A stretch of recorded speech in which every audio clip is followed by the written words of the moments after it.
All right, guys. So Azira is here. She is from the Cuyahoga County Jail Coalition in Cleveland, Ohio. And I really want to hear about this. I'm not in favor of building more prisons, jails. I don't think that's the answer. But Azira, I want to go ahead and let you introduce yourself and explain to everyone how you joined the Jail Coalition and how this all started.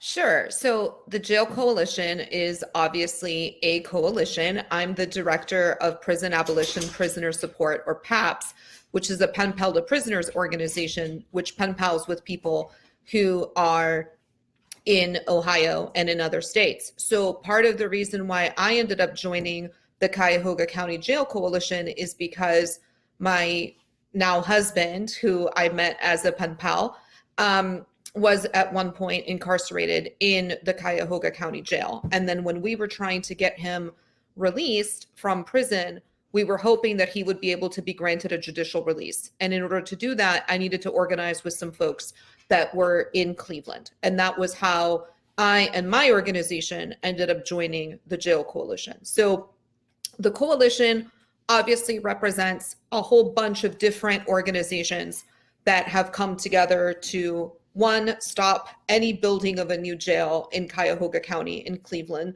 and two, eventually shut down the current county jail. So those are, our two goals. And then obviously there are lots of member organizations that are part of the coalition: Black Lives Matter Cleveland, Safer Cleveland, Surge, a whole host of folks that are part of the coalition that are coming together. How am I doing so far? Did you have any other questions? Or? Oh, you're doing great.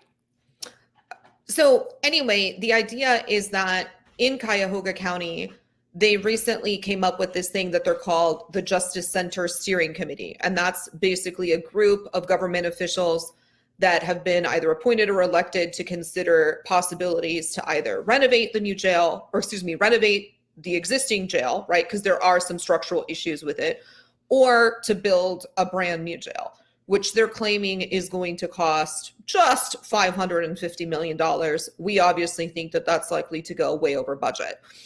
So kind of out of nowhere, this steering committee announced that they were going to have a meeting, and that in that meeting, they were planning on purchasing a site in the Cuyahoga County area, in the Cleveland area, that would be the site of the new jail. And we rallied about 20 people to come and give testimony against, either talking about how this money could be better spent on housing and, basically CARES, not jails, but also talking about the environmental aspect of the site that was chosen.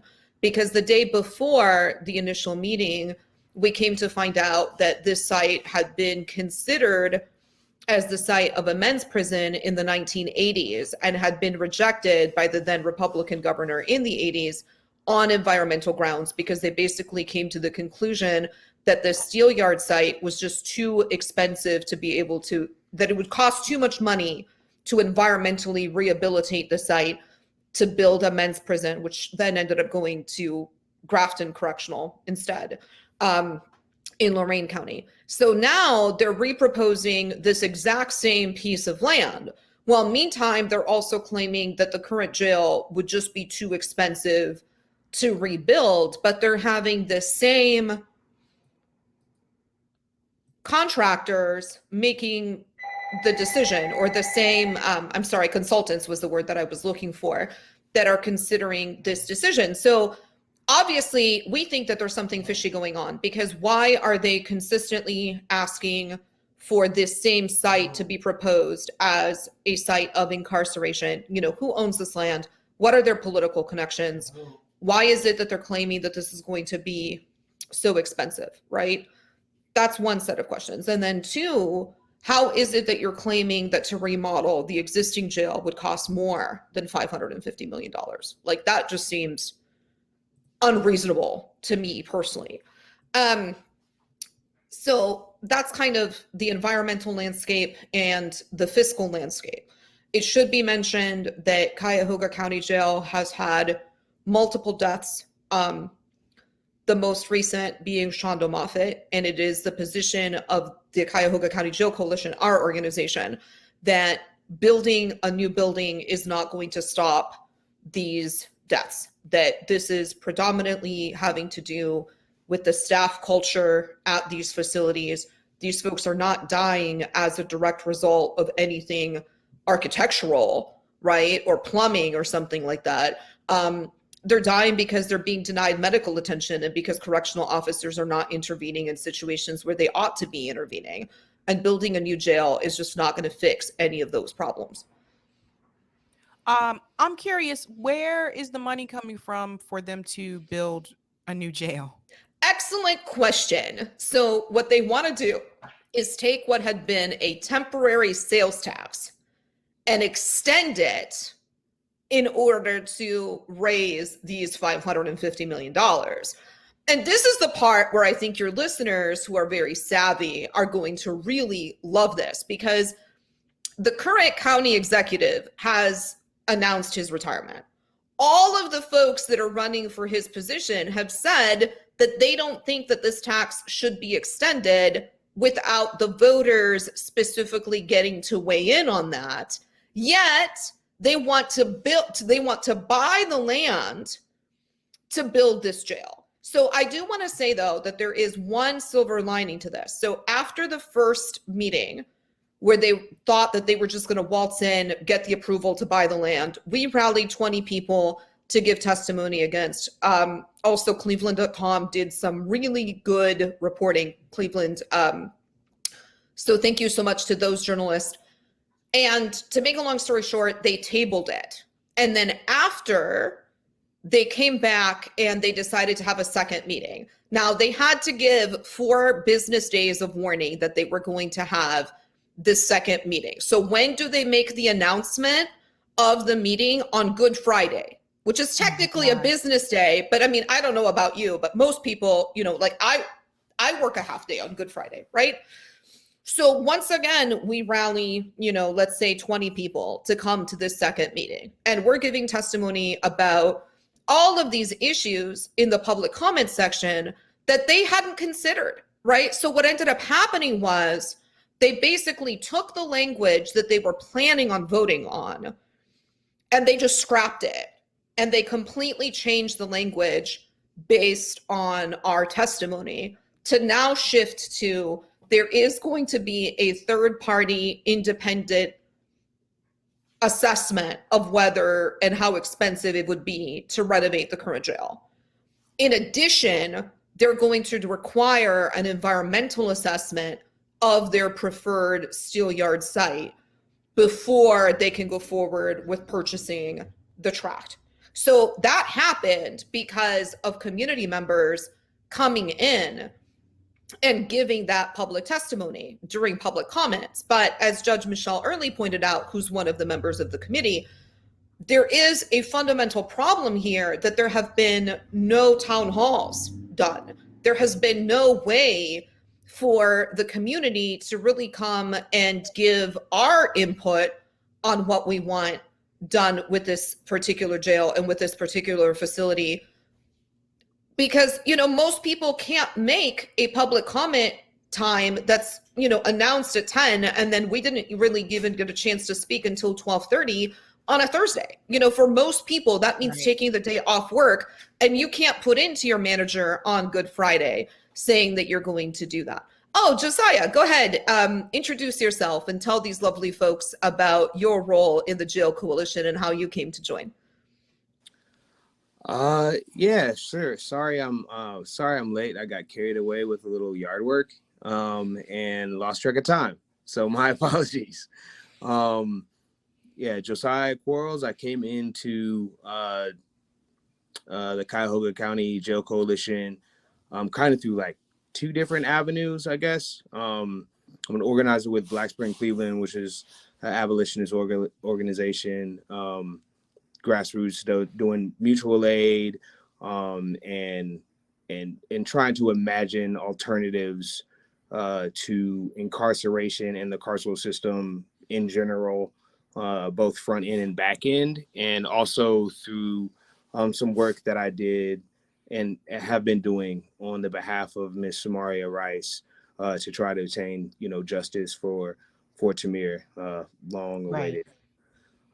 So those two avenues brought me into coalition, and I have my own history with both, the police and their misconduct, as well as passing through the gates of Cuyahoga County jail myself on a couple of occasions.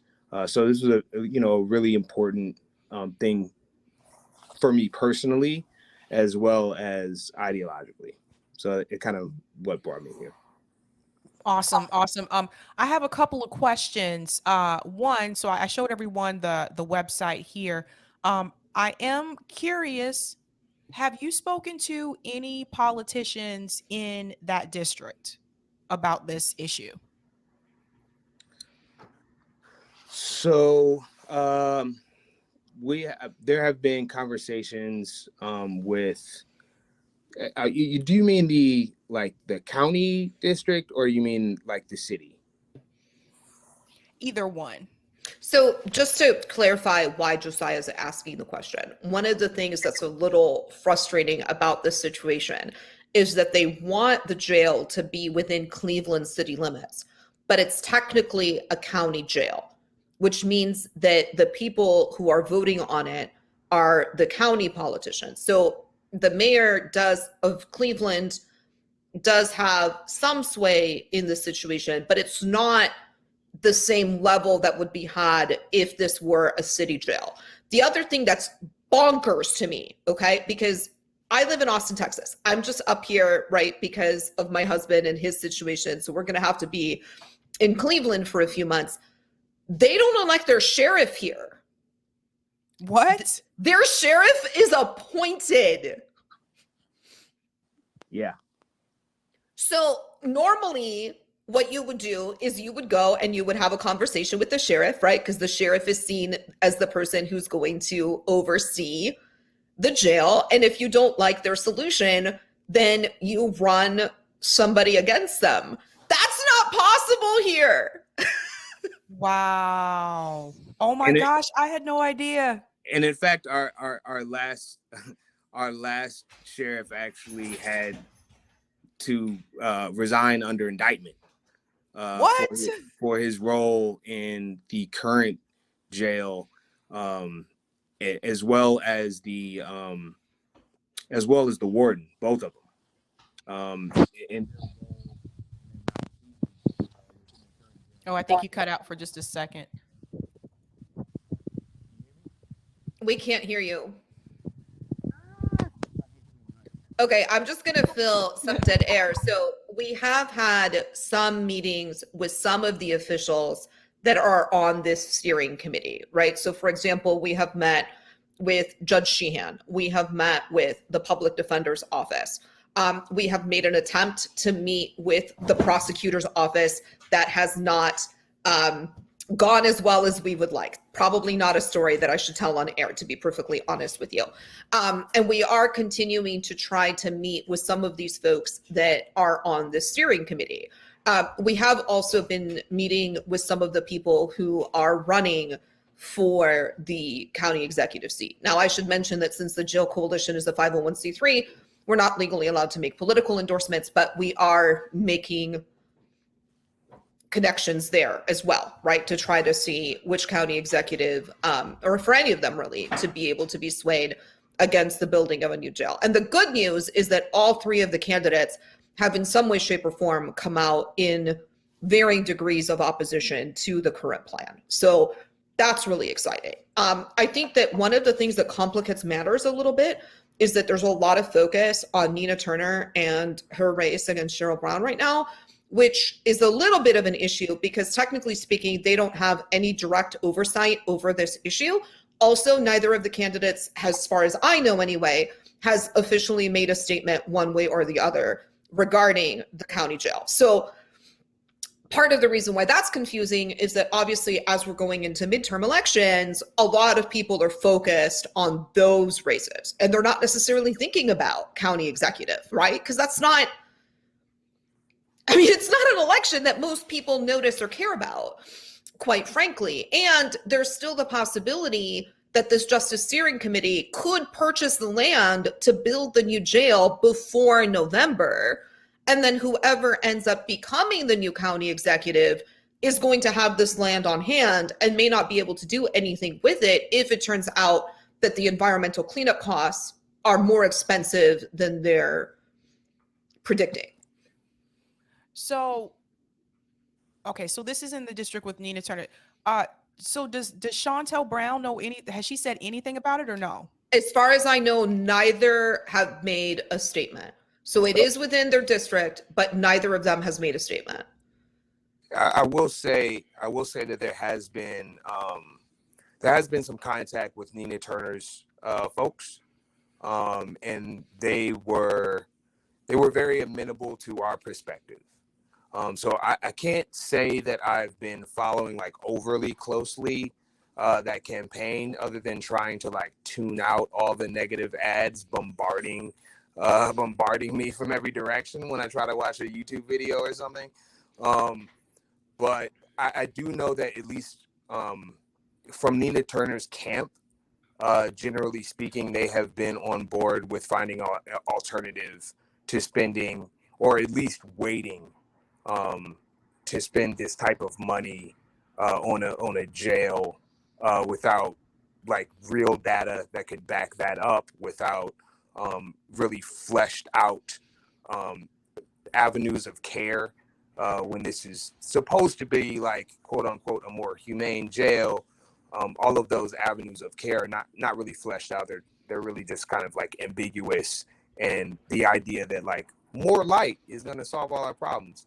I'm all for people getting light. Like, people need vitamin D, and sunshine is good for everybody, but that's not a silver bullet. But I will say, I don't know any quotes from Nina Turner.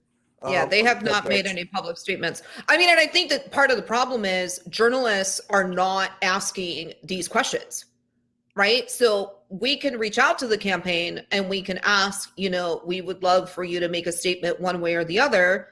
But ultimately, unless somebody in journalism, I think, really asks these camps these questions and helps us to make it into a campaign issue, I don't know that we're going to get a firm statement one way or the other, because the truth is, saying nothing is more politically expedient, right? It may be the case that the candidate herself, has a private opinion, but these are things that we need them to make a stand on. But that having been said, I think that this really has been a power of the people campaign, right? Because the people who turned out at that Justice Steering Committee meeting, I think somebody said that they're not even used to getting that many people coming to city council meetings or general county council meetings. So I know that 20 may not seem huge, right? I mean, in Austin, Texas, we sometimes have public comments that go all the way into 3 o'clock in the morning. But for Cleveland and its population, this was an absolute amazing turnout, right? And folks that had no association with the coalition, right? There was a professor who came and gave a presentation. See, and you haven't asked about this, but one of the things that blows my mind about this current situation, they can't even say what numbers they think the county jail should hold. Because one of the things that happened during COVID is that they went through and they did some kind of really quick plea agreements, which may or may not have been a really good strategy. They put a lot more people on electronic monitoring, which obviously has its own issues. They put more people on house arrest, and they brought the population of the jail down substantially. So it's our position that if they were to make those temporary measures permanent, that we could bring the population of the jail down to, say, 850. But right now, they're trying to say that they need 1850. And one of the comments that I gave during the public comment section is, you cannot purchase land for a building when you don't even know how many people you think this building ought to house. You need to get that question answered before you can say whether it's possible to fix the current jail. Because if you're trying to fix the current jail for 1850 and you're saying that that's going to cost however much money, that's very different than if you're trying to fix the current jail for a population of 850. Similarly, you're going to buy 3 different pieces of land to put together for a jail. Okay, but if you need 1,000 fewer jail beds, that's going to make a huge difference in the amount of land that you need. But they're not giving a firm answer on that either. Well, my question is, instead of building another jail, why not try to fix the poverty issue? Because the crime issue is directly linked to poverty. Like this should not be the answer. Like they're building a new jail. Are they building new schools? Are they hiring more teachers? Right. Are they this just has to stop. Like this is not the answer. Like they have all this money to do this, but when it comes to education, they claim they don't have any money. The funding's not there.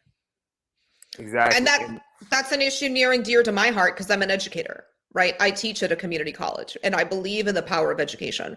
I believe in the power of education for people to retool and retrain and be able to get better jobs. And Cleveland, unfortunately, is an area that doesn't have an awful lot of economic opportunity. I mean, there's some things coming in, but this is a city that has been consistently contracting in terms of its economic impact. So there are 550 million things that we think would be better to use this money on than a jail. Go ahead, Josiah. I totally talked over you there. Yeah, no, it's fine. And I mean, I was literally at a reentry resource fair yesterday at Oriana House, and I sat there, and there was 10 to 15 different tables about employment, and I was there as in NEOC capacity, and I was sharing a table with somebody doing healthcare.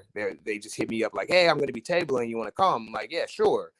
And I got there and I'm like, I can make some connections with some housing folks, some reentry housing folks while I'm here. There was literally absolutely zero people there that had anything to do with housing at all.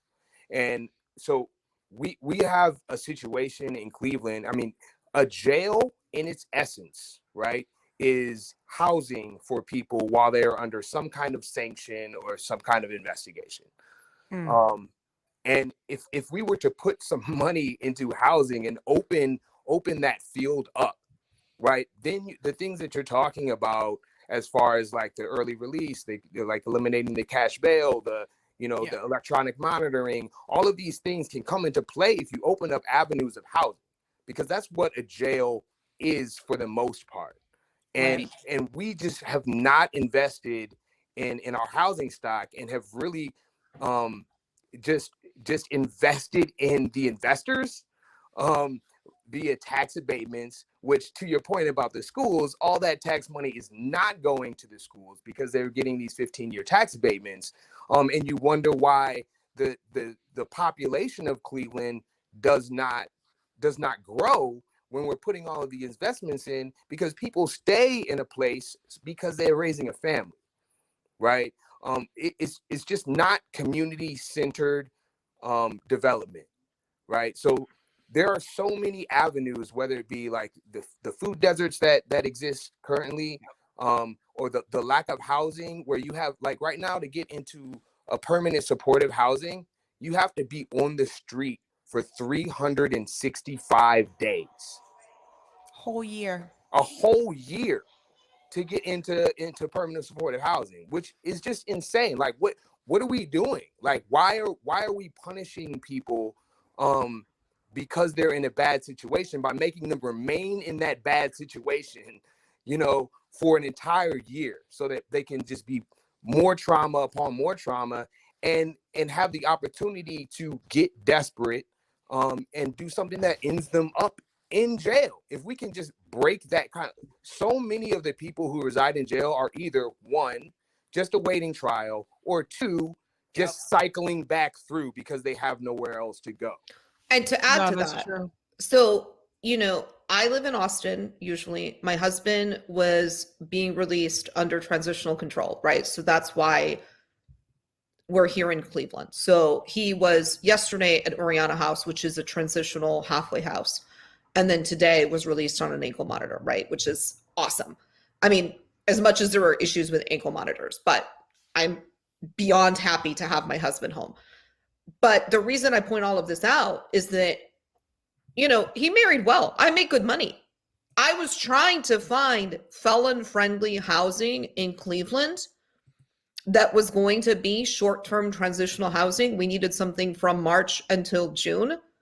It was impossible because all of that housing has gone into the Airbnb market, quite frankly. So we had gotten an Airbnb, and then the owner refused to make repairs, basically decided that she could rent to somebody who was going to be less a stickler. And I was looking at paying $1,600 a month for that short-term housing.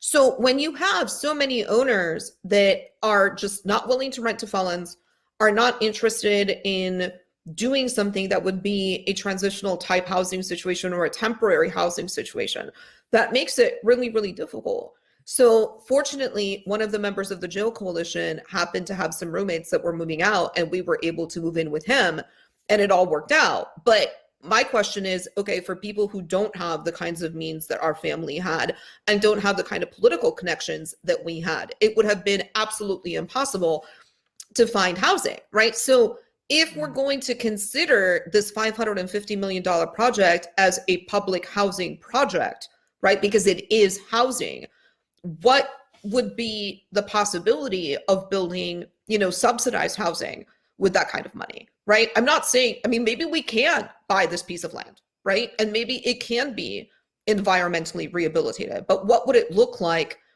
to build housing in it that is, effective community housing versus rehabbing something and then turning it into incredibly expensive condos, right? Because there hasn't been, as far as I know anyway, any sort of large-scale public investor in housing in Cleveland, within my lifetime.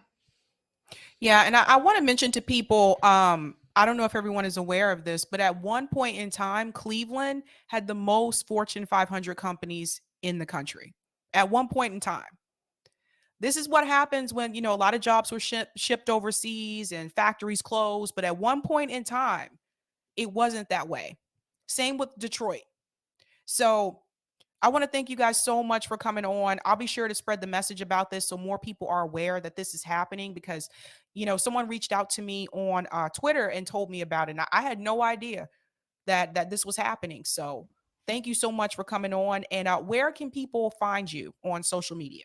Yeah, definitely. You can follow us on Twitter at Jail Coalition, I think is our social media for all of the different mediums that we are on. You can email us. We have general meetings that you can attend. If you don't necessarily have to be in the Cleveland or Cuyahoga County area in order to join us, we definitely need folks to help us with doing media and social media things that can be done from elsewhere. If you are in the Cleveland area, they're supposed to have another meeting of this committee and they could still vote to buy the land and move forward. So it's really important for people to get connected with us to continue to pressure the public officials in their area at the county level in order to make sure that they understand that we don't want this tax to become permanent and that we don't want a new jail in Cuyahoga County. Okay. And I'll be sure to go ahead and put your Twitter handle in the chat as well so people can follow you. Again, thank you so much for coming on. I'll be sure to let my comrades over at RBN, Revolutionary Blackout Network, know about this as well. Awesome. We would love to, continue to come on and continue to have these conversations. Thanks so much. Thanks so much. Talk to you later. Take care. Thank you. Bye. All right, guys. It's important to hear these conversations. Again, like you need to know about people who are doing this type of action on the ground. And if you know more people about this, again, a lot of people reach out to me via DM, but email me as well. Let me know like what's going on in your area. If there are activists out there and they're fighting for something, let me know. Let me know about it. I'd love to have them on.